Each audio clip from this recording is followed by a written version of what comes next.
Hello dear student मैं हूं हार्दिक बरवालिया और हम बात कर रहे थे चैप्टर नंबर 8 में एक्सरसाइज 8.2 की। तो एक्सरसाइज 8.2 में हमने क्वेश्चन 1 को फिनिश कर दिया था। क्या करना था क्वेश्चन 1 में? भाई हमें टेबल पर से वैल्यू पुट करनी थी cos 45 की, sin 45 की, tan 30 की, और जो भी हमें क्वेश्चन दिया था उसको इवेल्यूएट करना था, उसकी वैल्यू फाइंड करनी थी। सिंपल क्वेश्चन था। ऐसे ही आज हमें सीखना है एक्सरसाइज 8.2 का क्वेश्चन नंबर 2। क्वेश्चन नंबर 2 में हमें क्या करना है, कुछ एमसीक्यू टाइप्स है, आपको ऑप्शन दिए हैं, उसमें से आपको सिलेक्ट करना है कि भाई आपका कौन सा ऑप्शन राइट होगा। तो चलिए सिलेक्ट करते हैं साथ मिलके क्वेश्चन नंबर 2 के ऑप्शन को।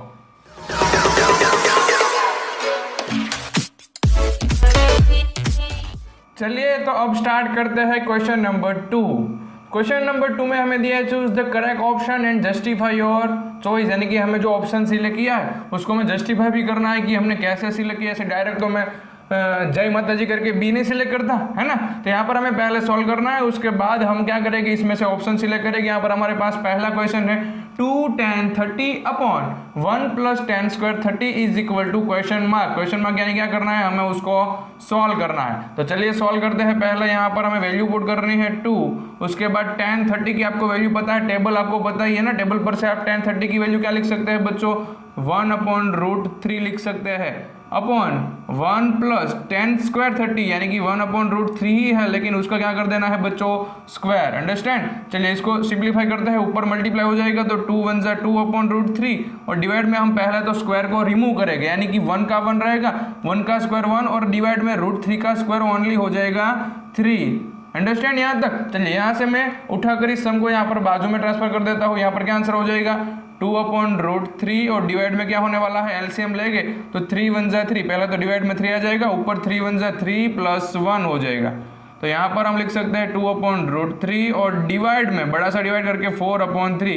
अब बच्चों यहाँ पर बहुत सा ज़्यादा टर्म हो गए, तो मुझे जो डिवाइड में टर्म है ना उसको न्यूमरेटर में लिखना है। अगर यहाँ पर बाजू में लिखना है मुझे तो क्या करना पड़ेगा, हमें इन्वर्स कर देना है। अगर उसको मुझे मल्टीप्लाई में लिखना है तो इन्वर्स, देखिए यहाँ पर बाजू में कर देता हूँ मैं 2/√3, मुझे यहाँ पर मल्टीप्लाई में लिखना है तो मैं लिख सकता हूँ 3/4। अब आप इजीली यहाँ पर कटिंग तो कर सकते हैं, 2 1 जा, यहाँ पर 2 2 जा। अब यहाँ पर 3 है बच्चों, तो 3 की प्लेस पर क्या छुपा होता है, 2/√3 होता है। पता है आपको, हमने थर्ड चैप्टर में ऐसे सम बहुत किए और फोर्थ में भी किए फैक्टराइजेशन में। तो यहाँ पर √3 कैंसिल, यानी हमारा आंसर हो गया है √3/2। तो आपको सिलेक्ट करना है बच्चों कि भाई √3/2, तो इसमें से किसका आंसर √3/2 होगा टेबल पर से। तो sin 60 का कितना होता है, sin 60 की लाइन याद कीजिए, 0, उसके बाद 1/2, उसके बाद 1/√2, उसके बाद √3/2 एंड लास्ट वन इज 1। तो sin 60 पे हो जाएगा √3/2, यानी हमारा पहला ऑप्शन ही राइट है। हमें आगे चेक करने की जरूरत नहीं है, डायरेक्ट यहाँ पर लिख देंगे sin 60 डिग्री। तो हमारा ऑप्शन नंबर ए राइट था। पर पहले से पता था ए ही है, तो यहाँ इतना बड़ा सम क्यों करते भाई हम, है, लेकिन करना पड़ता है क्योंकि लास्ट में हमें पता चलता है कि ऑप्शन ए है, बाकी के चेक करने की हमें जरूरत नहीं है। तो अभी भी 2 ऐसे एमसीक्यू टाइप क्वेश्चन है, उसको भी देख लेते हैं, उसके बाद हमारा क्वेश्चन 2 फिनिश हो जाएगा बच्चों। तो अब यहाँ पर सेकंड क्वेश्चन में हमें क्या दिया है, देखिए हंसना मत ऐसा है, आपको बहुत हंसी आएगी। कैसे, देखिए सॉल्व करने में कुछ नहीं है, यहाँ पर ध्यान दीजिए, आप ऐसे आंख पलक दी, आपका सम सॉल्व हो जाएगा। 1 - tan स्क्वायर 45, तो बच्चों tan 45 की वैल्यू 1 है तो 1 का स्क्वायर, डिवाइड में भी 1 प्लस tan 45 की वैल्यू 1 है तो 1 का स्क्वायर। तो यहाँ पर 1 का स्क्वायर आप करेंगे तो 1 ही होगा, तो 1 - 1/1 प्लस 1, तो यहाँ पर 0/1, तो 0 के डिवाइड में कुछ भी होगा, 0 का 0 ही रहेगा, यानी यहाँ पर हमारा आंसर हो जाएगा डी वाला। है कि नहीं, छोटा सा सम, एकदम छोटा सा सम, लेकिन आपको पहले क्या आ जाना चाहिए, टेबल। अगर आपको टेबल नहीं पता है तो tan 45 की वैल्यू भी नहीं पता है तो आपका सम स्टार्ट ही नहीं होगा। अगर पता है तो इजीली हो जाएगा, डायरेक्ट tan 45 की वैल्यू 1 पुट कर दीजिए, 1 का स्क्वायर 1 ही रहेगा, तो 1 - 1 यानी 0, डिवाइड में कुछ भी आए 0 का 0 ही रहेगा। है कि नहीं इजी। तो चलिए आगे भी और ऑप्शन है हमारे पास ऐसे एमसीक्यू टाइप, उसको भी सॉल्व कर देते हैं साथ में। अब आइए आप देखने तो देख ही लीजिए आगे भी और जुड़े रहे मेरे साथ। स्टूडेंट यहाँ पर आपके सामने थर्ड क्वेश्चन है। थर्ड क्वेश्चन में आपको क्या दिया है, sin 2a is equal to 2 sin a is true when a is equal to. बच्चों हमें इक्वल बताना है, इन दोनों फंक्शन को इक्वल बताना है, लेकिन a की प्लेस पर हम क्या पुट करेंगे तो फिर दोनों साइड इक्वल आंसर आएगा। तो भाई ए की प्लेस पर हम क्या पुट करेंगे डायरेक्टली, तो हमारा माइंड चल नहीं सकता है बच्चों। यहाँ पर हमें 4 ऑप्शन दिए, 4 ऑप्शन में से आप कोई भी सिलेक्ट कर सकते हैं, लेकिन तो यहाँ पर हम स्टेप बाय स्टेप पुट करते हैं। अगर 0 पुट करते हैं ए की प्लेस पर और दोनों साइड सेम आंसर आ जाता है तो हमारा 0 डिग्री राइट, यहाँ पर डिग्री होगा। अगर 30 पुट करके आता है तो 30 डिग्री राइट, 45 पुट करके दोनों साइड सेम ही आंसर आना चाहिए, क्योंकि बीच में इक्वल टू की साइन है, यानी कि दोनों साइड सेम आंसर आपके आने चाहिए, है कि नहीं। तो चलिए यहाँ पर पहले तो हमारा जो क्वेश्चन है उसको मैं यहाँ पर फिर से लिख देता हूँ। साइन 2a यानी कि 2a जो हमारा है वो हमारा थीटा है, कोई भी एक एंगल है, और यहाँ पर 2 साइन a यानी कि a जो है हमारा कोई भी एंगल है। तो हम बारी बारी सबको चेक करेंगे कि भाई किस में हमारा आंसर दोनों साइड इक्वल रहता है। तो पहला मैं a की प्लेस पर 0 डिग्री पुट करता हूँ, कुछ नहीं कर रहा हूँ। यहाँ पर 2a जहाँ पर दिख रहा है वहां पर मैं 0 पुट कर रहा हूँ आंसर, क्योंकि मुझे a की वैल्यू फाइंड करनी है।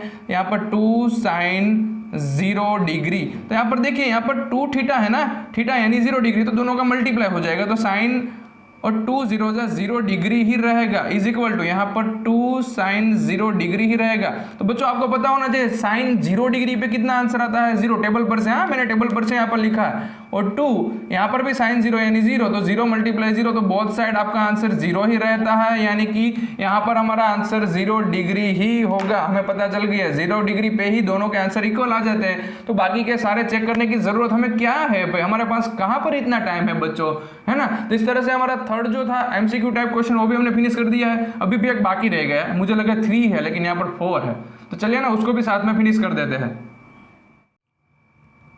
स्टूडेंट। तो यहाँ पर हमारे सामने 4 नंबर का क्वेश्चन है, उसको भी हम सॉल्व कर देते हैं। आपको ऐसा लगेगा कि आपने क्वेश्चन कहीं पे देखा है, हाँ आपने सही सोचा, आपने इस क्वेश्चन को देखा ही है क्वेश्चन 2 के फर्स्ट नंबर के एमसीक्यू में, लेकिन चेंजेस क्या है, वहां पर प्लस था, यहाँ पर सिर्फ और सिर्फ माइनस है, तो भी आप देख लीजिए यहाँ पर आंसर आपका चेंज हो जाएगा। सॉल्व कर देते हैं और चेक करते हैं। तो यहाँ पर हो जाएगा 2 tan 30 की वैल्यू आप टेबल पर से लिख सकते हैं 1/√3, डिवाइड में आ जाएगा 1 माइनस tan 30 की वैल्यू 1/√3 का स्क्वायर करना पड़ेगा, तो ऊपर मल्टीप्लाई करेंगे तो 2/√3 आपने देख ही लिया। इसको भाई एक बार यहाँ पर स्क्वायर रिमूव करेंगे तो 1 का स्क्वायर 1 और 3 का √3 का स्क्वायर सिर्फ और सिर्फ 3 हो जाएगा। अब यहाँ पर हम एलसीएम की बात करनी पड़ेगी, तो यहाँ पर 2 यहाँ पर एलसीएम लेंगे तो 3 1 जा 3 माइनस 1 और डिवाइड में आ जाएगा 3। इस स्टेप को मैं उठाकर यहाँ पर बाजू में ट्रांसफर कर देता हूँ, यहाँ पर लिख देता हूँ, तो ऊपर हो जाएगा यहाँ पर √3 में भूल गया हूँ, 2/√3 रहेगा, तो 2/√3 और डिवाइड में आ जाएगा 2/3, है ना, 3 - 1 और वहाँ पर 3 + 1 था। अब इसको हम ट्रांसफर कर देते हैं, तो यहाँ पर मल्टीप्लाई में आ जाएगा और इनवर्स हो जाएगा 3/2। तो बच्चों यहाँ पर 3 कट हो जाएगा, सॉरी 2 कट हो जाएगा कि नहीं हो जाएगा, जी हाँ। उसके बाद 3 को कट करेंगे तो वहाँ पर हो गया 2 बार √3 होते हैं, एक बार आप कट कर देंगे तो आपका आंसर बचेगा सिर्फ और सिर्फ √3। अब आपको ऑप्शन सिलेक्ट करना है, तो √3 कहाँ पर होगा, cos 60 पे होगा कि नहीं होगा, नहीं cos में √3 सिर्फ आता ही नहीं है, साइन में भी नहीं आता है, tan 60 पे हाँ वहाँ पर आता है, यानी कि हमारा आंसर हो जाएगा tan 60 degree is the right option. Okay, तो इस तरह से हम हमारे पास 4 एमसीक्यू थे, 4 एमसीक्यू, उसके हमने ऑप्शन सही तो सिलेक्ट कर दिए। अभी भी आगे हमें क्वेश्चन 3 सीखना है, क्वेश्चन 4 सीखना है, तभी हमारी एक्सरसाइज 8.2 जो है वो फिनिश होगी। तो क्वेश्चन 3 और 4 नेक्स्ट वीडियो के लिए रखते हैं ना, कुछ आगे की वीडियो में भी देखना पड़ेगा ना। तो तभी तक के लिए गुड बाय।